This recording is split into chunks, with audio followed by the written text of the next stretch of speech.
আজকের এই মাহফিলের সম্মানিত প্রধান অতিথি সাবেক উপজেলা চেয়ারম্যান শিবগঞ্জ বগুড়া জনাব আলহাজ আনম আলমগীর হোসাইন, প্রধান উপদেষ্টা জনাব মোহাম্মদ আব্দুল সালাম প্রামাণিক, বরণ্য অতিথি জনাব আলহাজ শাহাদাত হোসেন, উপজেলা মাধ্যমিক শিক্ষা অফিসার।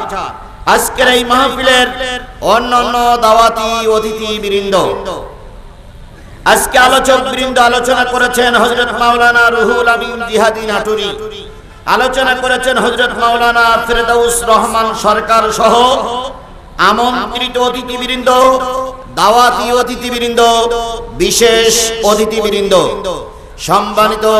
সম্মানিত সাংবাদিক বন্ধুগণ, প্রশাসনের কাজে নিয়োজিত শিবগঞ্জ উপজেলার সকল পুলিশ ভাইরা, অন্যান্য যারা উপস্থিত হয়েছেন সকলের নিয়ে সালাম বিনিময় করছি। আসসালামু আলাইকুম ওয়া রাহমাতুল্লাহি ওয়া বারাকাতুহু।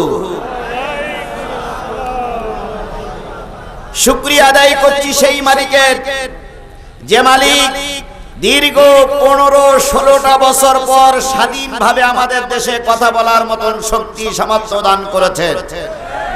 আজকে কয় সেপ্টেম্বর? 4 সেপ্টেম্বরে যেভাবে স্বাধীনভাবে কথা বলার পরিবেশ এসেছে, গত বছর এই দিনে আমরা এইভাবে কথা বলার মতন পরিবেশ পাইনি। কথা বলেন ঠিক না বেঠিক? তারা প্রায় বলতো আমরা পালাই না, আমাদের নেত্রী পালায় না। তারপরে কি বলতো, আমরা পালানো গ্রুপ নাই, ফখরুল সাহেব আপনার বাসায় একটু জায়গা দেবেন। তারপরে কি বলতো যে আপনার এখানে না হয় কুড়িগ্রামের বাসায় জায়গা দিয়েন, আমরা পালানো জাত নয়। স্পষ্ট করে আমরা বলতে চাই, আমাদেরকে তাড়াতে চেয়েছিল, আমরা ছিলাম, আমরাই আছি, আমরাই থাকবো। কথা বলে ঠিক না বেঠিক? যারা আমাদেরকে তাড়াতে চেয়েছিল তারা আজকে টোপলা টুপলি বেঁধে নিয়ে পালিয়ে চলে গেছো। যে কয়জন আছো জনগণ তোমাদের হারিকেন দ্বারাই খুঁজতেছে। আজ হোক কাল হোক জনগণের আদালতে তোমাদের উপস্থিত হওয়া লাগবে। সেদিন জনগণ তোমাদের বিচার করবে। একটাও ইবলিসের বাচ্চা পালাই যেতে পারবে না, পারবে না, পারবে না।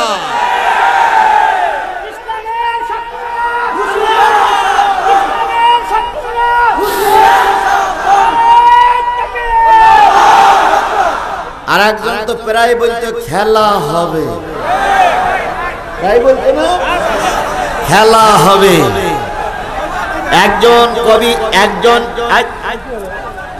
এই যে এদের জন্য দেখা ডিস্টার্ব হচ্ছে, একজন কবি উপহাস করে লিখেছেন, কোথায় আওয়ামী লীগ, কোথায় কাদের কাকা, কোথায় গেল ওই জালিমের গরম গরম কথা।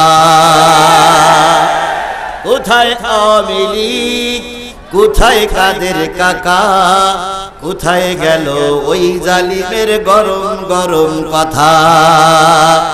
খেলা হবে, খেলা হবে, খেলা হবে, খেলা হবে, খেলা হবে বলে কাকা গেল পালাইয়া, শেখ হাসিনা পালাইছে দেশটা ছাড়িয়া।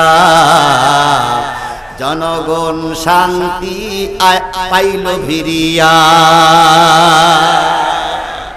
সুতরাং যে মালিক আমাদের এই স্বাধীনতার দুয়ার পর্যন্ত পৌঁছাই দিলেন, সেই মালিকের শুকরিয়া আসতে না জোরে সবাই মিলে বলছি আলহামদুলিল্লাহ। কে খুশি হয়েছে? জোরে বলেন, কে খুশি হয়েছে? বিজয় যখন আসবে তখন কি করতে হবে সে শিক্ষা কোরআনে আছে না নাই? আল্লাহ বললেন, ইজা জাআ নাসরুল্লাহি ওয়াল ফাতহ ওয়া রাআইতান নাসা ইয়াদখুলুনা ফি দীনিল্লাহি আফওয়াজা। যখন সাহিত্য এবং বিজয় আসবে তখন দেখবে দলে দলে মানুষ আপনাদের কাতারবদ্ধ হচ্ছে। কথা বলেন ঠিক না বেঠিক? বিগত 15টা বছর যাদের জবান বন্ধ ছিল তারা এখন গরম গরম কথা বলতে শুরু করেছে। যারা বিগত 15টা বছর ময়দানে ছিল না তাদের এখন গরম কথার জ্বালায় যারা আগে ছিল তারা কোনো স্থান পাচ্ছে না। এইজন্য আল্লাহ পাক বলতেছে তারা আসবে, তখন তোমরা কি করবে? ফাসাব্বিহ বিহামদি। কার তাসবিহ পড়বে? কার তাসবিহ পড়বে? এখন অহংকারের সময় না, এখন আল্লাহর শুকরিয়া আদায় করার সময়। কথা বলেন ঠিক না ঠিক? বলুন তো, আল্লাহর শুকরিয়া আদায় করলে খুশি হয় কে?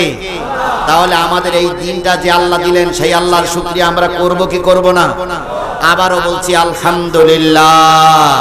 আল্লাহ বলতেছেন কুল লাউ কানাল বাহরু মিদাদান লিকালিমাতি রাব্বি লানাফিদাল বাহরু ক্বাবলা আন তানফাদা কালিমাতু রাব্বি ওয়ালাউ জিইনা বিমিসলিহি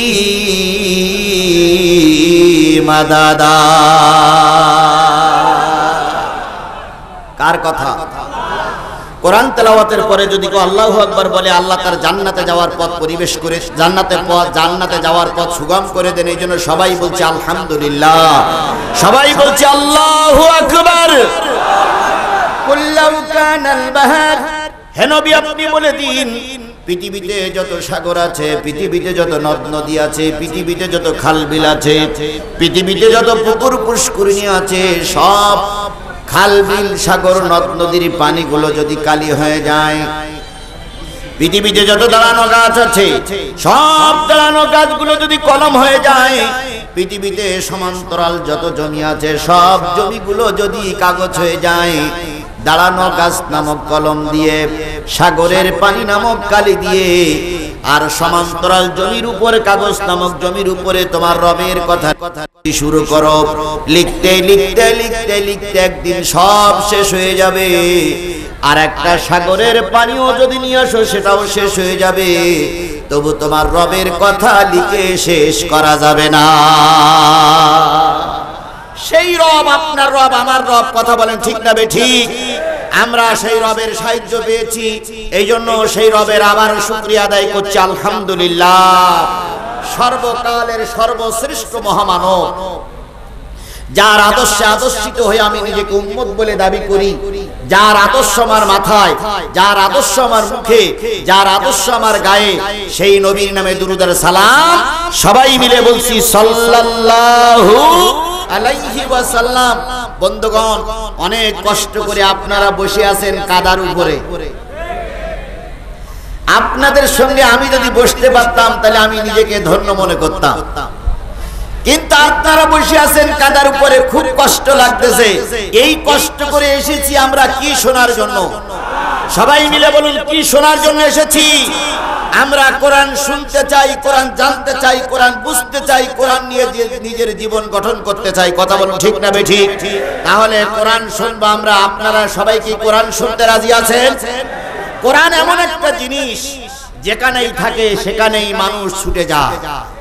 এখানে আজিজুল ইসলাম জিহাদির কোনো আকর্ষণ নাই, এখানে কোনো বক্তার কোনো আকর্ষণ নাই। সব আকর্ষণ কিসে? সবাই মিলে বলুন, সব আকর্ষণ কিসে? আল্লাহর কসম, আল্লামা সাঈদী বলতেন, আল্লামা সাঈদীর কোনো আকর্ষণ নয়, সব আকর্ষণ আল্লাহর কোরআনের। আজকে জাতি বড় হতভাগ, সব কিছু আছে, আল্লামা সাঈদী নাই। আল্লামা সাঈদী যদি আজকে বেঁচে থাকতেন তিনি বিরাট খুশি হয়ে যেতেন। কি কথা বলেন? তিনি খুশি হতেন। তার জীবনের সবচেয়ে বড় সাধনা ছিল আল্লাহর কোরআন দিয়ে দেশ চলুক। তবে তিনি একটা কথা বলেছিলেন, তিনি কয়েকটা কথা বলেছিলেন, উত্তর গগনে কালো মেঘ জমেছে। কিভাবে যে আল্লাহর ওলি বলেছিলেন আল্লাহই ভালো। আমি বুঝতে পারি না, এখনো বুঝতে পারি না তিনি কিভাবে স্বপ্নদ্রষ্টা হয়েছিলেন, কিভাবে বলেছিলেন উত্তর গগনে কালো মেঘ জমেছে, ঝড়ের পূর্বাভাস লক্ষ্য করছি।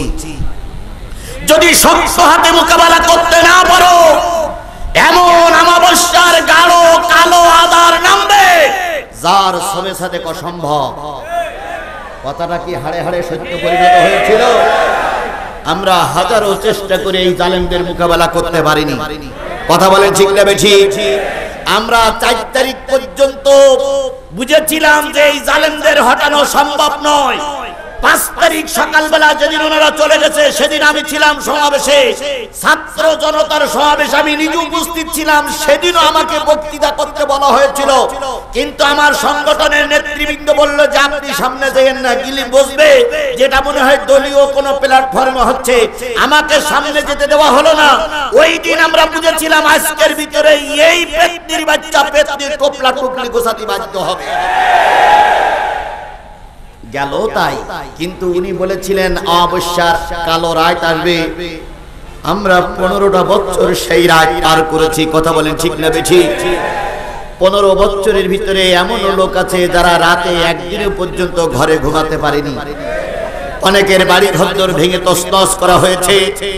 আমি গুনাহগার, আপনি আমার এলাকায় যে খোঁজ নিয়ে দেখবেন, আমাকে 5 দিন রিমান্ডে রাখা হয়েছিল।